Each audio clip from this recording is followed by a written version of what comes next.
So let's take a look at how I solved this. Now you may have solved it a little bit differently based on how you divided your rectangular prisms.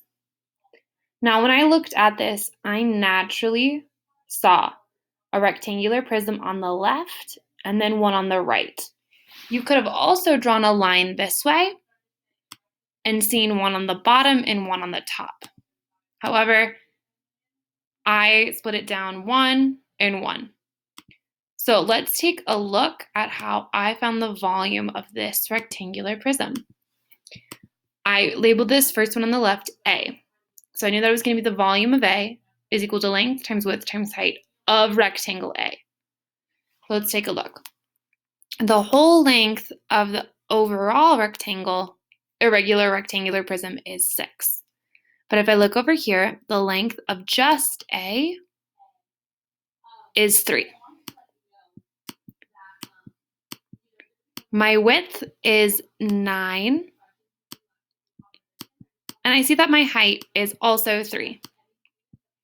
Now I know multiplication I can do in any order. So I don't have to go 3 times 9 times 3. I can switch my numbers up. So I'm instead going to do 3 times 3. 3 times 3 is 9. I multiply by my other 9, and I'm going to get 81. And I have to put my unit because I don't want naked numbers. My unit is inches cubed.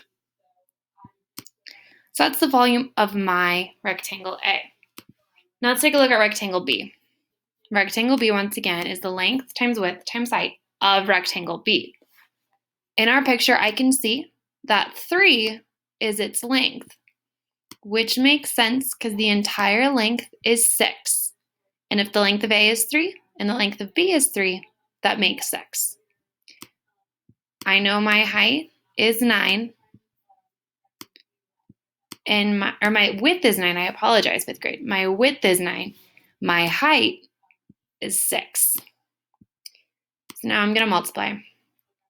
3 times 6 is 18. And then I'm going to multiply 18 times 9. I don't know that off the top of my head. So I'm going to do it off to the side. 18 times 9. 9 times 8 is 72. 9 times 1 is 9 plus 7 is 16.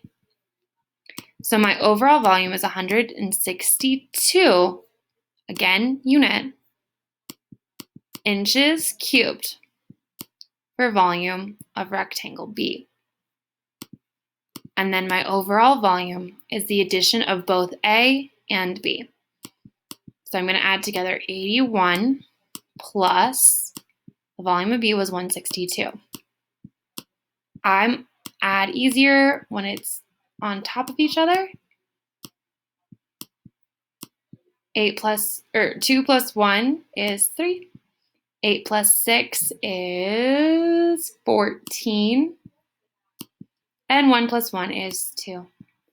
So the overall volume I got was 243 cubic inches.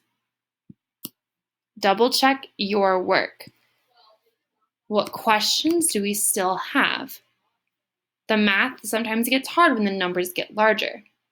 I color coordinate to keep everything separate from each other.